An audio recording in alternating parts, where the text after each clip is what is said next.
are in honor of it being the second anniversary of the passing away of one of our dear founding lamas, Kyabje Lama Zopa Rinpoche. So we were kind of thinking how to honor him, but we also wanted to do it during the class so that people could maybe connect with him, hear about him a little bit. So the Migtsema transmission has been advised by His Holiness the Dalai Lama, because His Holiness the Dalai Lama believes that Lama Zopa Rinpoche has been reborn.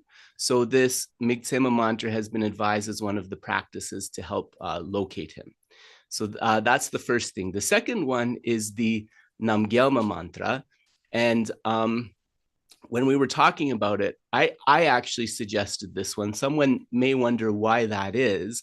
I always associate this mantra with Lama Zopa Rinpoche because Lama Zopa, rather than have like a day on the lake or a day out on the ocean, he would do that. But one of the things that he would insist on was he had a special fiberglass plate made of this mantra. And the boat that he was on with the other people would pull this mantra through the water as a way of blessing the beings in the ocean. So anyways, I always associate this mantra with him, which is why I suggested it to Geshe for the transmission today. So those are the two things, the two kind of special things that we'll be beginning with. And of course, we'll also be continuing with Words of My Perfect Teacher and a little bit of Gampopa Dapolaje as well. On top of that, just a couple of programming things. Yesterday, Don Handrick gave a very fine talk to our community. If you missed it and you would like to listen, that is going to be available. I think the video is just being edited at the moment, but check back in a couple days and it should be there. I think, yeah, people really enjoyed it. And also people might like to know we are going to try to invite him back. Hopefully sometime in maybe later summer or early fall, we will try to invite Don back for a talk to our community. So yeah, that people really enjoyed that.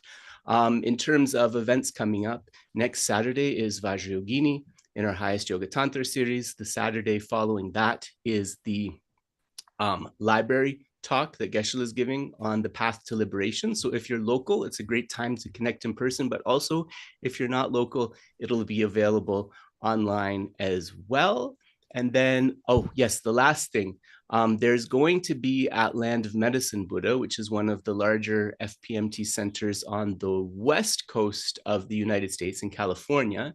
There's going to be a Guru Puja, and also people are going to be telling stories about Lama Zopa Rinpoche. So that has, the details of that have gone out for the newsletter. So if you'd like to join, that's also an additional thing that you can do to learn about Rinpoche.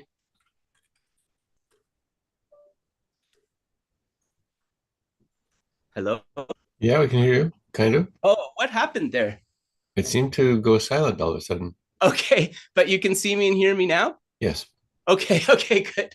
So if you maybe don't know about Rinpoche and want to hear a little bit about him, or if you'd like a way to honor him, we sent that out with the newsletter, so all the details are there.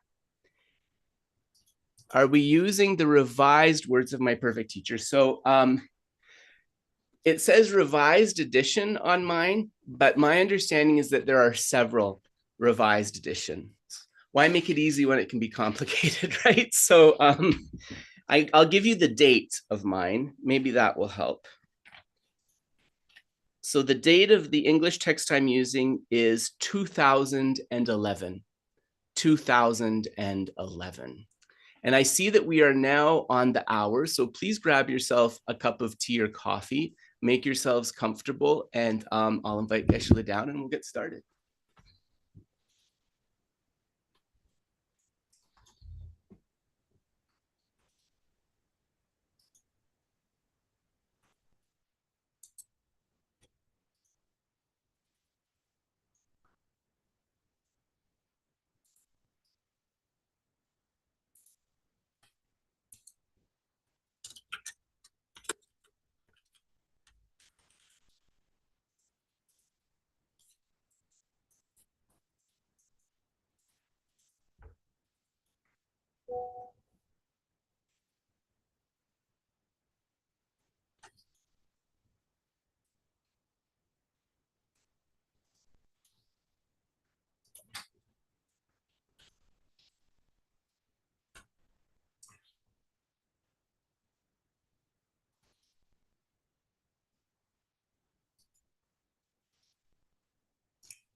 Oh, 다다르게.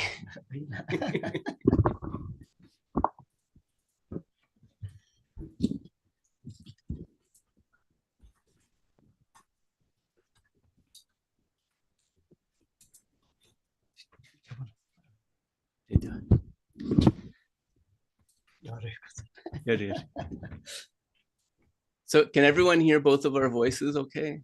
Is it working? So Tashi Dele, welcome to everybody. Thanks for joining us. And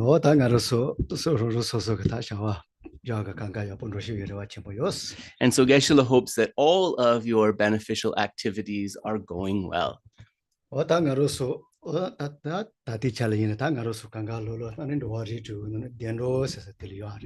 So in terms of the 6 different types of sentient beings within samsara, we ourselves find ourselves in what is known as the fortunate realms, the fortunate realms.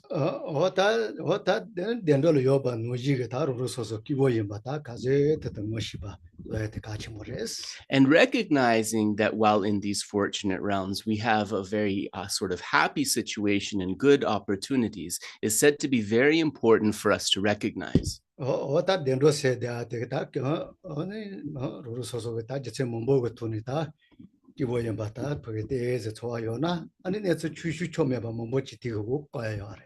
So if we're able to recognize the human rebirth we have as being within these happy realms and understanding that we have all of the conditions around us necessary for happiness, if we're able to have that recognition, what it's going to help us do is have a sense of proportion. And these small misfortunes, these small things that happen, they will not be as likely to disturb us.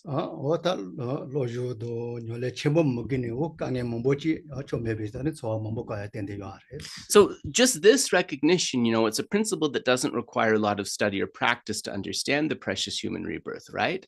So just from understanding that, though, what we'll be able to do is reduce a lot of problems and difficulties for sure. So,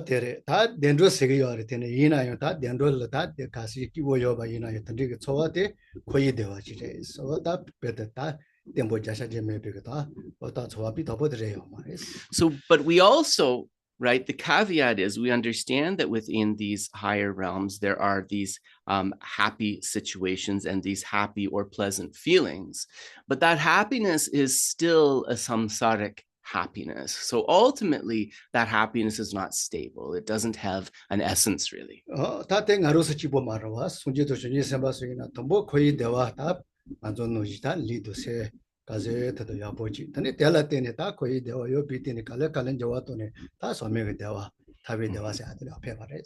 So then, of course, all of the Buddhas and the Bodhisattvas, they started out as ordinary beings just like us, and their bodies and minds were experiencing these pleasant feelings, these samsaric types of happiness. And so seizing those good samsaric conditions, what they were able to do is take that samsaric happiness and transform it into a lasting, uncontaminated happiness, into the bliss of liberation.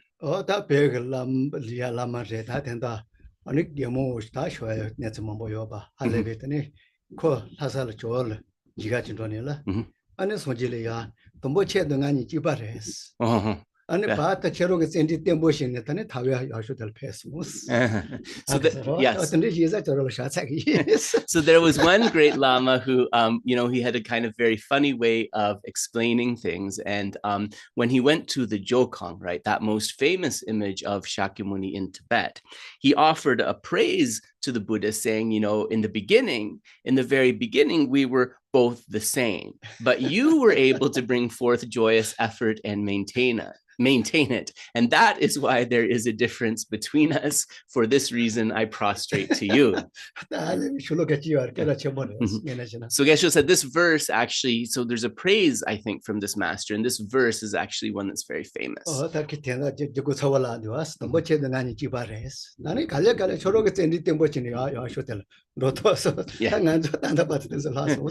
So, what he's saying really is we were the same in the beginning, but you brought forth that joyous effort, and then you were able to maintain that.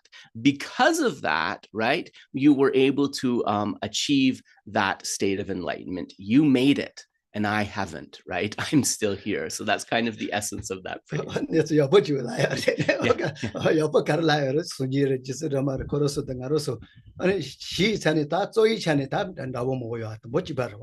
But also there's something really hopeful here, right? Because we understand that these beings who are enlightened, like the Buddha, like Tara and so forth, they started out the same as us. What does that mean? That means we have the basis of that attainment within ourselves, right? So it's also hopeful as well. So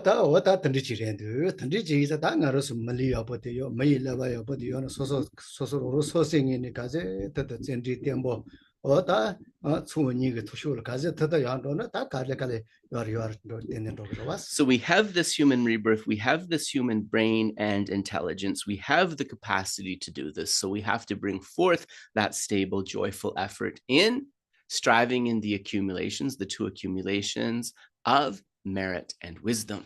So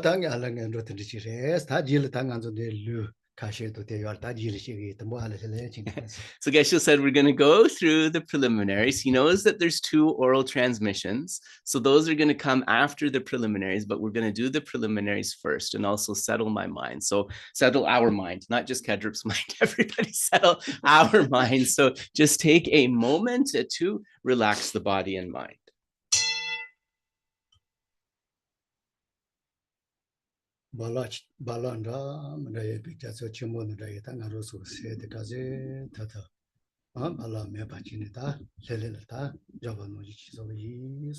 So as we relax, we just kind of want to relax the mind in a way we can think of like all of our activities and disturbances and thoughts. It's like there's a lot of waves on the surface of the ocean.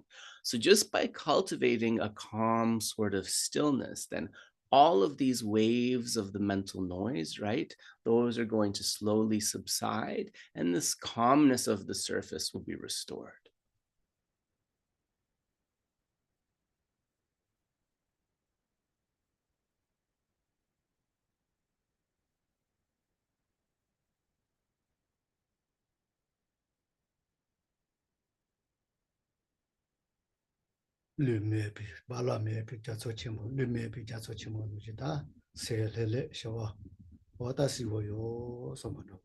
So just like that ocean, when the wind of the thoughts is not blowing, the waves subside, and like the ocean, the mind's vastness, stillness, depth, and clarity is revealed.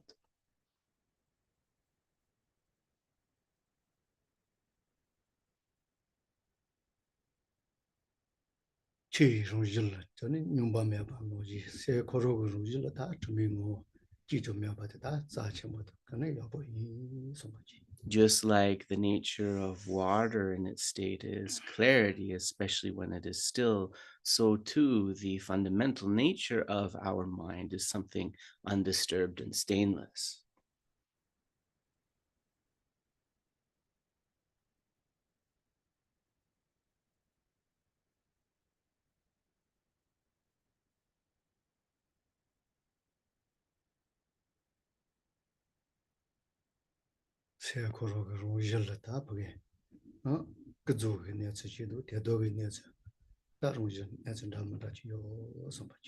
The nature of our mind is such that it can comprehend all of the various phenomena, their relative nature, and also their ultimate nature.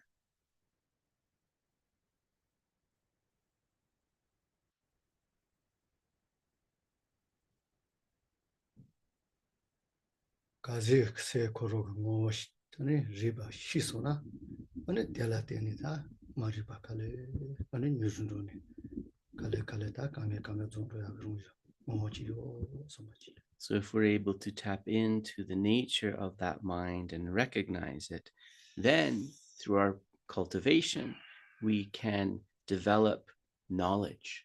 And knowledge will become the antidote to lack of knowledge, which is ignorance.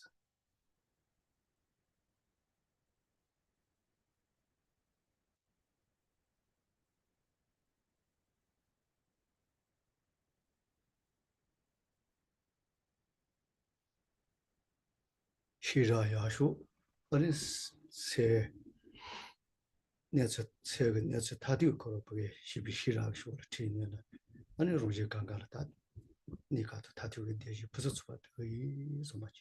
If we're able to see this wisdom, and if we are able to understand, to know the nature of the mind, then we will be capable to lead both ourselves and others to happiness.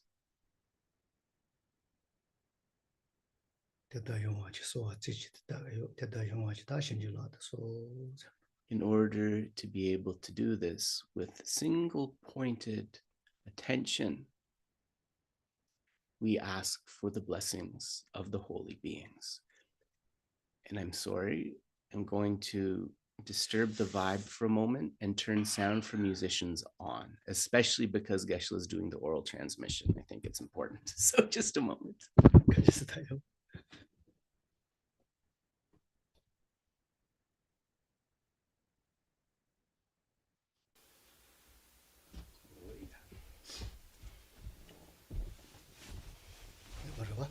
Oh, j'ai là.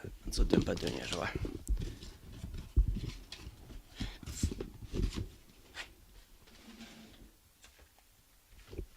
Okay, so yeah, so we'll begin with the praise to Shakyamuni Buddha. Temba chom dende de jin che ba dra chom ba yanda ba zo be sangye re ba dang shab su dem ba de wa she ba je ten kem ba ke bu du we ka lo gyor wa la na me ba la da mi nang gi tem ba song ge chom den de pe gya wa sha gya du ba la cha se lo che de gyab su ji o tenpa chonden de shi she ba dra chom ba yanda ba zo be sang ge re ba dang sha su tenpa de wa she ba shi ten chen ba she bu de we ka lo jor wa la na me ba la da mi nam gi tenpa sang ge chonden de pe cha wa sha kya du ba la cha se lo che de kyab su ji o tenpa chonden de shin she ba dra chom ba yanda ba zo be sang ge re ba dang sha su den ba de wa she ba shi te chen ba che bu de we ka lo jor wa la na me ba la do mi nam gi ten ba sang ge chom den de pe cha wa sha kya tu ba la cha se lo che de kyab su chi ho. The prayers to Guru Rinpoche.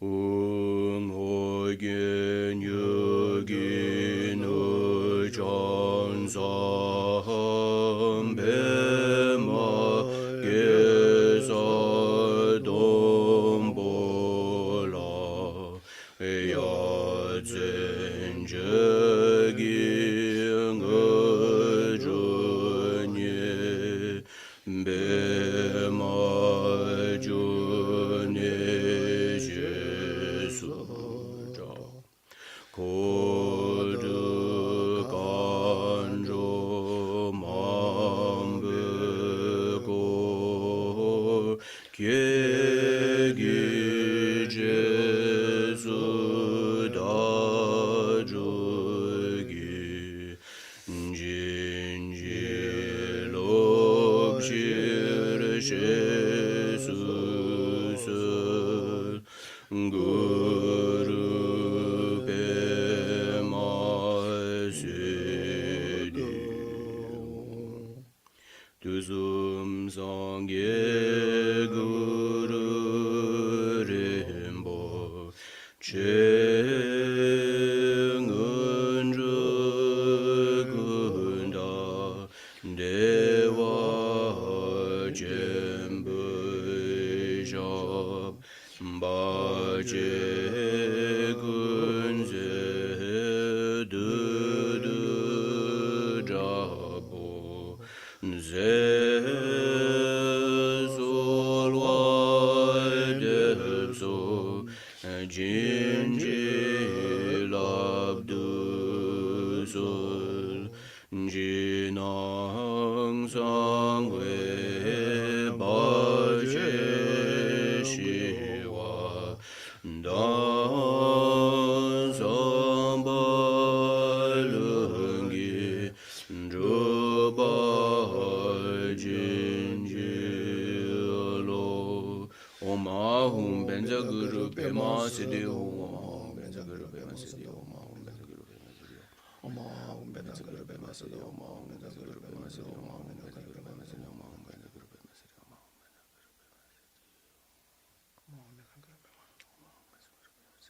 Ahum Benza Guru Pema Siddhi Om Ahum Benza Guru Pema Siddhi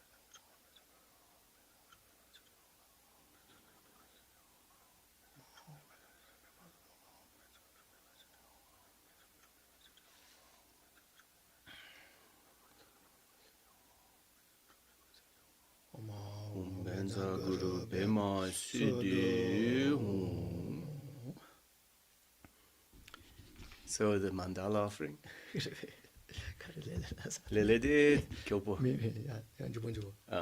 Saji Pegi Joshi Medo Jan Jija Linji Nidi Gyamba De Sangye Jindo Mide Bowa Ge Drogo Nanda Jila Juba Jo Idam Guru Ratna Mendala Kaniryata Yami Chedan Soki Chenam La Jangchu Bardu Dani Gyatsu Chi Dagi Chenyen Gibe Sunam Gi Jola Penshir Sangye Joba Sho Chedan Soki Chenam La Jangchu Bardu Dani Gyatsu Chi Dagi Chenyen Gibe Sunam Gi Jola Penshir Sangye Joba Sho Chedan Sogi Chenam La Jangchu Bardu Dani Gyatsu Chi Dagi Chenyen Gibe Sunam Gi Jola Penshir Sangye Joba Sho.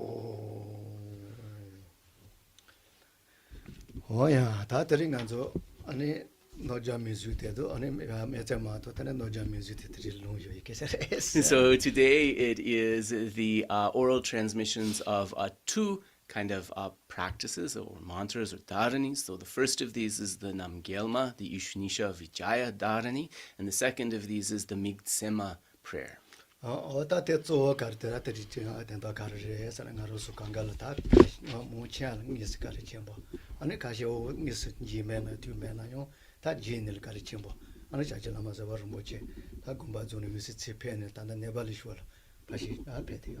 So then these are, of course, in honor of a great being, Kyabje Lama Zopa Rinpoche, who many of us have met directly, and many of us have experienced his kindness and his care directly. And even many of you who may not have met Rinpoche, right, you experience his kindness kind of through these other activities, right? So all of us have connected with his kindness in some way. So these transmissions are in honor of him, and also to help identify the reincarnation, which has said to already been reborn in Nepal.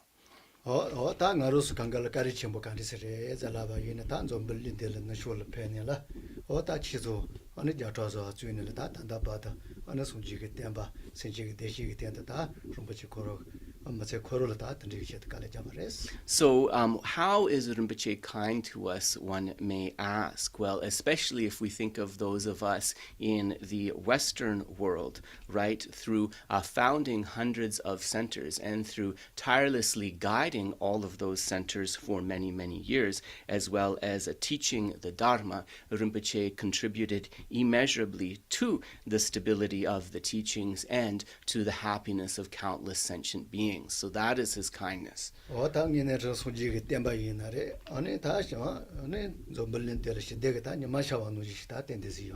And really we can think of his activities as not only benefiting the Buddha's teachings, right, benefiting the Buddha's Dharma, but also creating the causes for the sun of peace and happiness to shine in this world.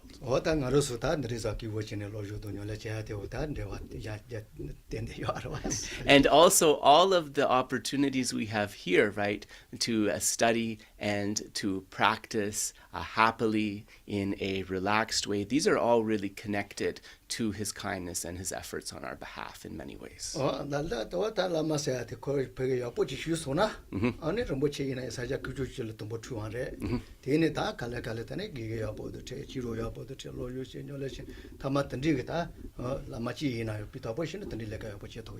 So, we hear this word lama, right?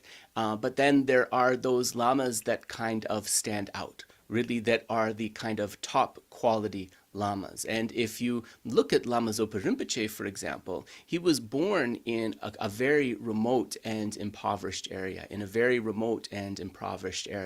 During a time of tremendous geopolitical upheaval, he was able to meet with virtuous friends. He was able to study and to practice the teachings very sincerely. And then from doing that, he was able to benefit all of us. So really this kind of helps to fulfill the meanings of the word lama, right?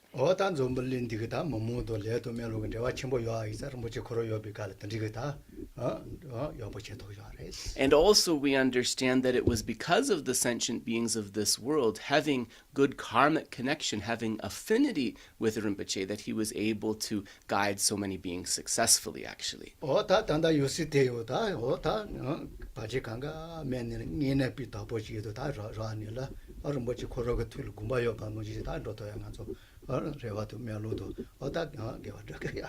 And so now we accumulate this virtuous karma also through these practices with the hope that the Yangtze, right, that the next incarnation of Rinpoche, which has been born, is able to manifest without obstacles, is able to be happy in their study and practice, and in this way fulfill the intent of the previous.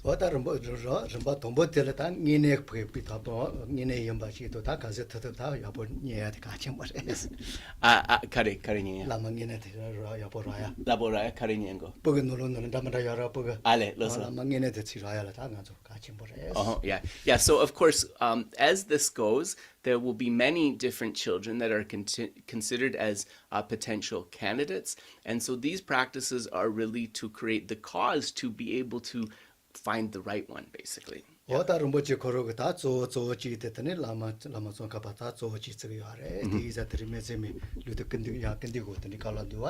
And so then this brings us to the transmission of the Migtsema prayer. And so Lama Zopa Rinpoche really held Lama Tsongkhapa in the highest esteem, right? And saw this lineage of practice as his principal one. And also, His Holiness the Dalai Lama has advised the recitation of this at this particular juncture, so this will be transmitted.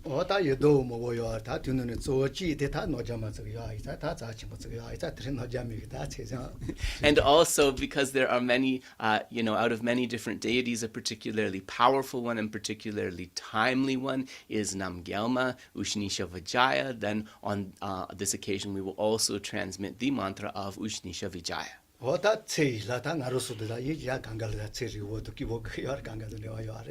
And Namgyalma, one of her aspects is a deity of longevity, so we all want to have longevity with good conditions and so forth in our lives, so her practice helps to achieve that.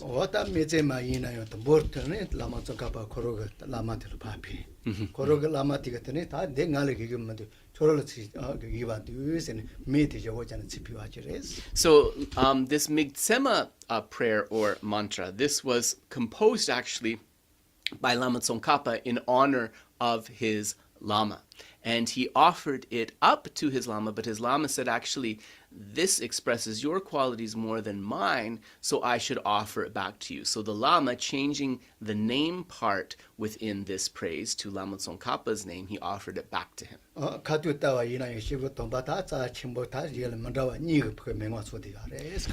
And so if you think about the Migtsema in this way, then it is an essential instruction that contains the lineages of two holy beings, not just one. 다 갈래 옆부터 거기 치치를 따와이나 몇제만 돈이 가로서 다 소소하면로 따와이나 몇제만 된바이나 손지 요조 체 내가 거치 그래. And also as we recite the words of the Migtsema mantra, right? If we do this kind of with attention and thinking about the meaning, we will see that the Migtsema contains the essence of all of the holy names of the Buddhas, all of the holy names of the Buddhas. 다 손지 손지 요조 다 버게 그 수게 다 말에 다 저기 와서 다 다시 간가 버게 라샤이가 And we can see that in this way, we can see that the embodiment of the Guru deity, Lama Tsongkhapa diro. Migtsema di dembayina dene? 다서 야 소지 강기가 버게 다도 시라 라샤와. So then it is the embodiment of all of the method and wisdom practices of all of the Buddhas.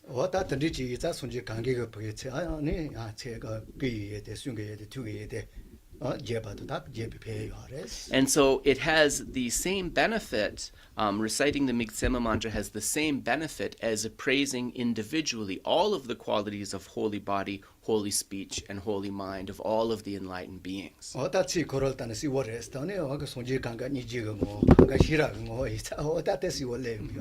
if we look in the words itself, we can see it as the embodiment of the compassion of all the Buddhas is expressed, the embodiment of the wisdom of all of the Buddhas is expressed. So you see the method and wisdom right there.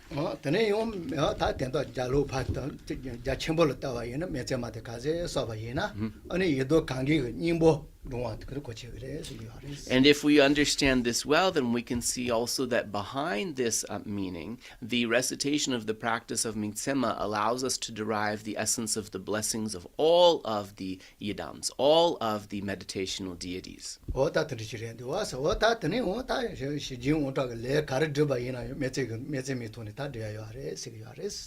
Candice?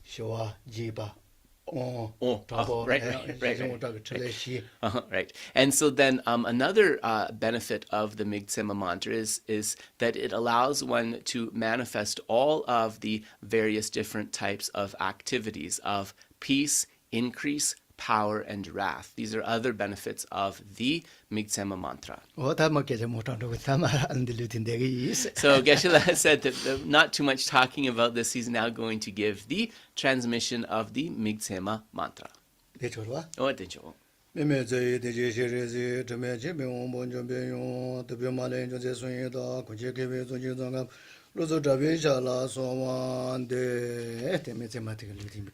So that completes the transmission of the Migtsema. And now the transmission of the Ushnisha Vijaya or Nam Gyalma Dharani. Geshe said the Dharani is not, he doesn't find it so easy to pronounce. He's been practicing, but doesn't find it so easy.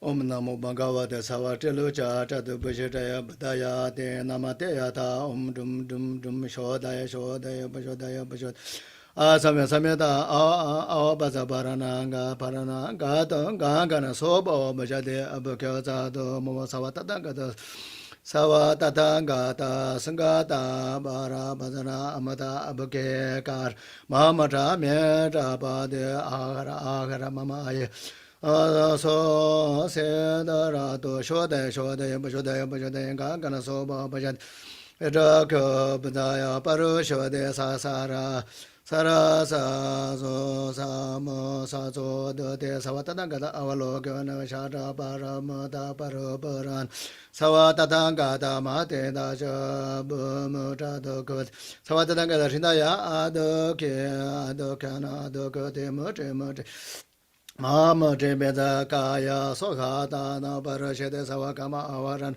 Bashade Tadana Baba Daya Mama Ayapade Shamama Ayapade Shara Savatana Samaya Adakana Adakada Umne Mene Mahamane Burmane Burmane Ma Burmane Mata Mata Mama Mama Da Samata Tata Da Bada Kotapa Parasha de Bava de Shode Zaya Zaya Banzaya Banzaya Mara Mara Para Para Paraya Para Sawabada Adagana Adagade Shode Shode Bade Beze Beze Ma Beze Sa Benze Benza Gabenzaya Gabe Benzaya Gabe Benzalanga Benza Benza Da Benza Soba Benza Banze Benza Benza ma ba wa de mama shi sawa sa to na za ga parasha de ba de me sa da sawa ga to parasha de za sawa ta ga ta sawa ta ga ta za mo sa ma shi sa ye de ba de si de bo de bo mo Bodai Mozai Shodai Sameta Rama Parashide Savatanga Shindai Adakana Mata Meta Bade Soga Dumso Amata Aende Soha Dagale de Jita Sedo Su to Luta Kangata Yangeta Ya Pegres. So this is said to improve the qualities of longevity, the qualities of life force, and the qualities of enjoyments. And one receives also the blessing of the holy body, holy speech, and holy mind of numberless Buddhas.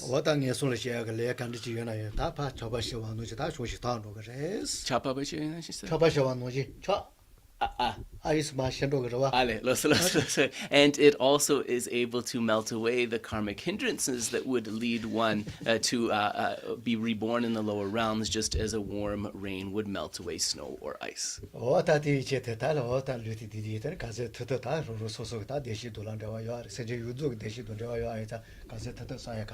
So these are the two transmissions of the mantras and dharanies, and so if as much as possible you can recite it, this would be very good, because of course it will be connected to the causes of your own happiness and also to the causes of the happiness that you can contribute to other sentient beings.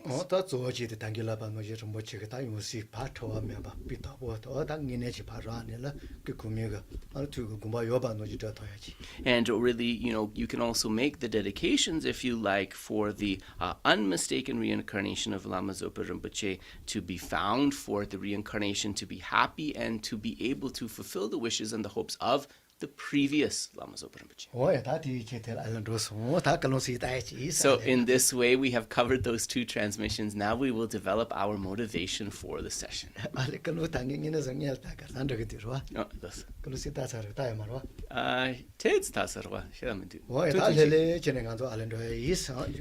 So take a moment to settle and relax the mind.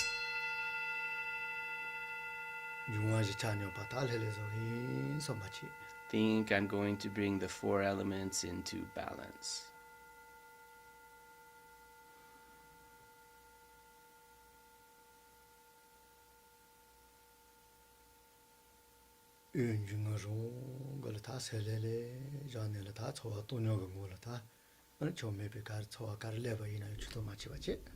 And by placing our mindful awareness on the breath, let us focus and relax the mind. And through this focus, let go of unhelpful, discursive, distracting thoughts.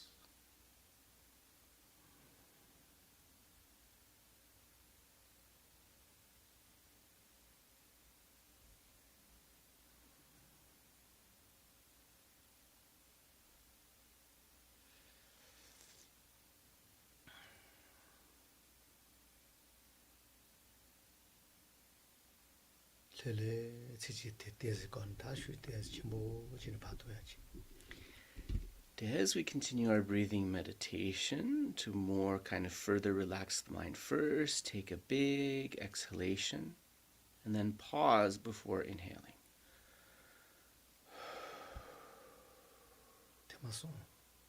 And then inhale and do this 3 times.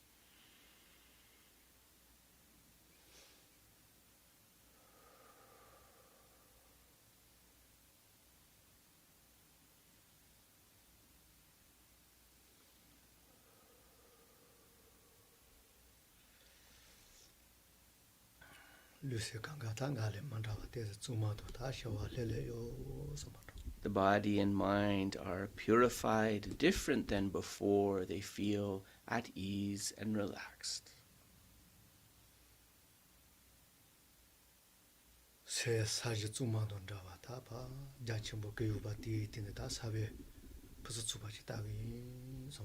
So think that by cultivating these qualities of clarity, we can touch the clarity and purity of our mind, and in this way, have the proper conditions to plant the positive seeds.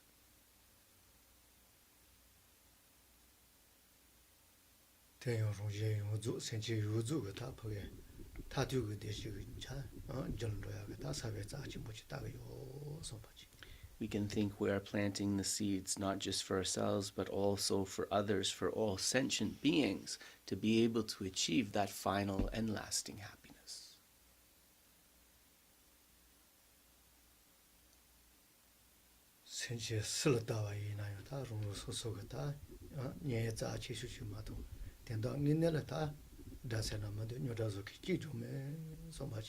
And we should cultivate this vision of seeing all sentient beings, everyone that we look at, as being like the person who is closest to us. There is no enemy that we could point to from amongst these sentient beings.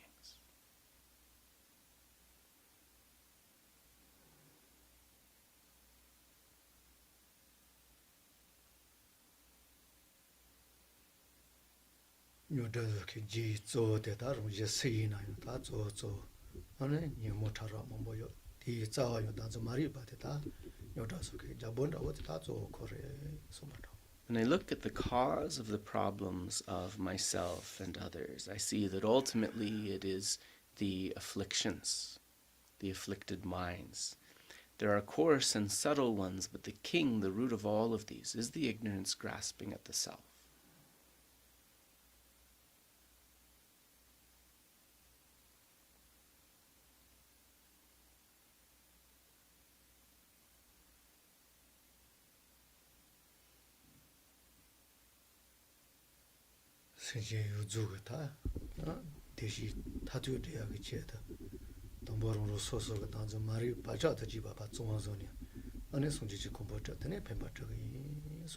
In order to be able to help all sentient beings by guiding them to the state of final happiness, I must first identify this ignorance grasping at the self and completely clear it away. In this way, achieve enlightenment for the sake of all sentient beings. Bring forth bodhicitta.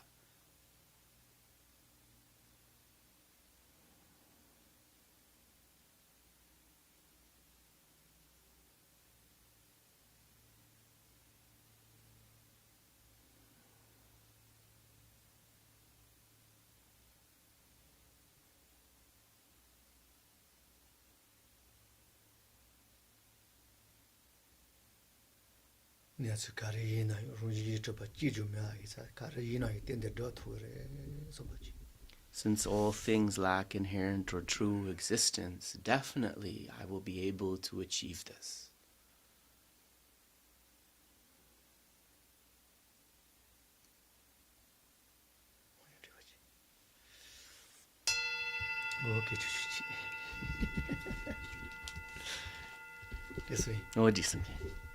다 데레데 다 대용 조조 나로서 다 추니 somba nuji jabala ta tsu ni de kaze ta shu cher no ya la ka zo ya res. And so, of course, that's our motivation. And then to achieve that, we need the accumulation of the two collections of merit and wisdom. So really part of our task is to engage with those as much as possible. 다 로로 소소 단다 코알 간디스 ngo ko 근데 니는 시wo 용 근데 와서 데스 가제 타다 야 번년이다 가제 타다 로로 소소 다 템보서 그 아레스. And so, where we are in the text, it's got part of what it's describing is how we're sort of infatuated with samsara, right? It's very clear that we are infatuated with samsara. So a lot of this is about how to recognize that and what to do about that. 오이 단디 같이.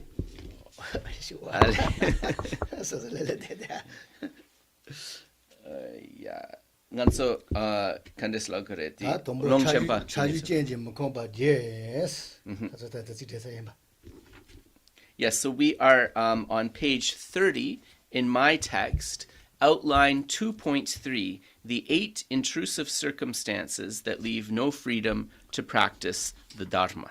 다 내지 다 야 가시워 용 거야. 이제 얘네 또 제선아 인가로서 다 눈눈이 다 고자고 사셔도 라용 거라 와서 다 델단으로 소소 까지 다 열도 해. So Geshe said that here it is expressing it in kind of like the strongest, most blatant way possible and instructing us what to do. But of course, our task is to see like, what can I do, and applying it in the way that works for us, right? 야, 다 dombosa dala shedun to nyela. 아니 차세라 소바 뒤에가이 녀모바 신더 라비 리제노나 치용다 바 용다 바시 던데지 로ren가 조 셰종 루지제 뒤에가 온체이 파체 디용도 손데 치용다 바 만더. So people in whom the 5 poisons, that is, negative emotions such as hatred for enemies, infatuation with friends and relatives, and so forth, are extremely strong, may wish from time to time that they could practice some kind of true Dharma. But the 5 poisons are too strong, dominating their minds most of the time, and preventing them from ever accomplishing the Dharma properly. So Geshe said we can't read that and honestly say like that's not me, right? There's a little bit of all of us in the words here, at least a little bit.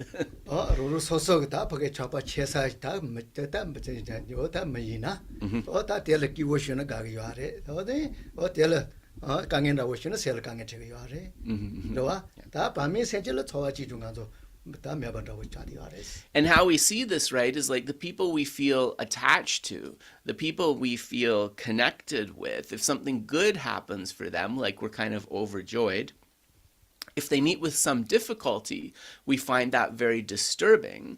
But in terms of the strangers, the people that we don't know, we don't have those reactions when they experience happiness or suffering.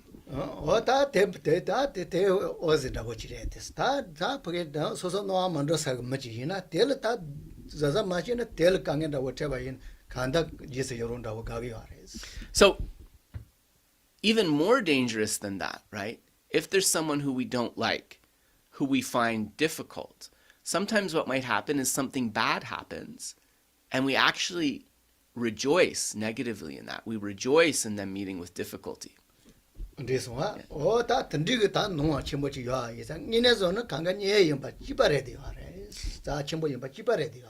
that's a big mistake, of course, because what we're trying to cultivate is the idea that everyone is close to us, that every being is connected to us and therefore precious.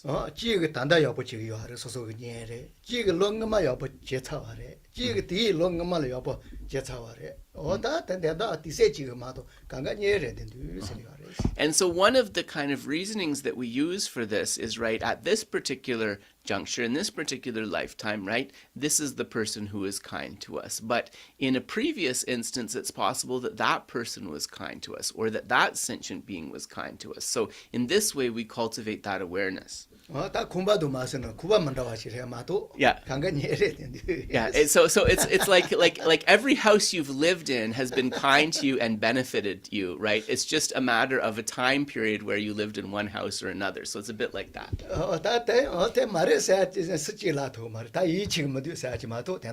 Yeah. So no one can say that, like, you know, that there isn't a reason for that. One can only say, like, I don't believe in that, right?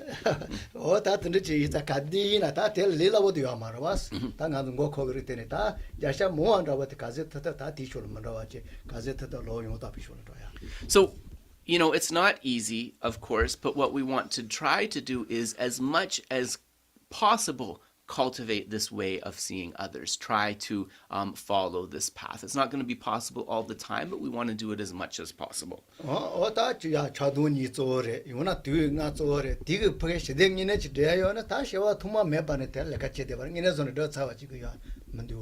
So if we go with attachment and aversion, if we go with these 5 poisons or afflictions, what would happen? Well, we know this, right? Because we've done that for countless previous lifetimes and in this lifetime, and we can see what the results are.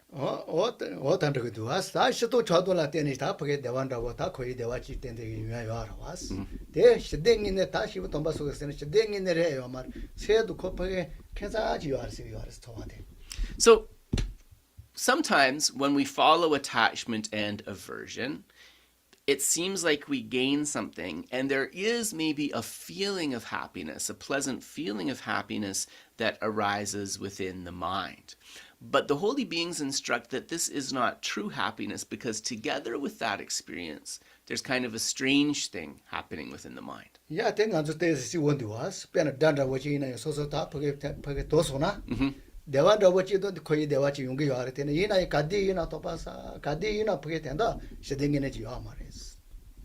Like sorry. Ngati apo komasong so dradi nesu duksha chikuna. Right. Yeah.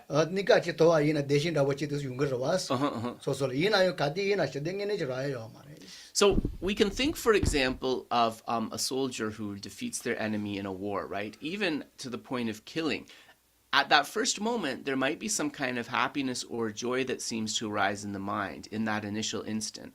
But what we see is that after that, you know, we see with people who are in combat, that after that there become like a lot of mental problems. There becomes a lot of doubt, a lot of disturbance, right? This shows us that that's not the cause of real happiness.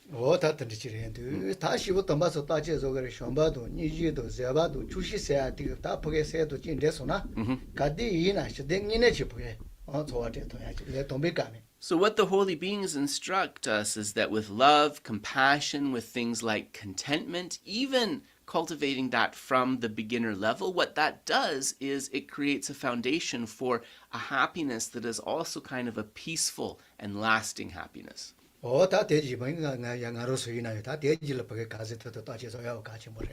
as much as possible, of course, we want to try to put our mind into that direction. So those are some of the most serious intrusive circumstances, and we want to do what we can to minimize those as much as possible.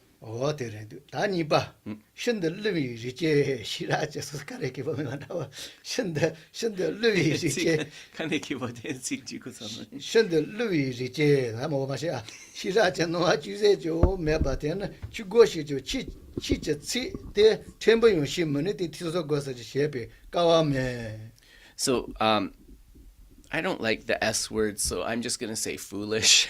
Very foolish beings, lacking even the slightest glimmer of intelligence, might enter the Dharma, but, being unable to understand a single word of the teaching or its meaning, they will never be able to study or reflect and meditate upon it. So,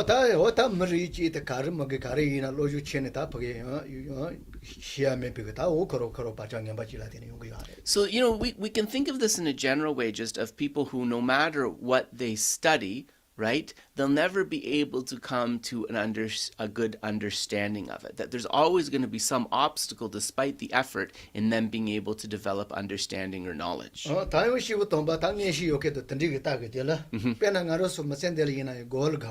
Yeah.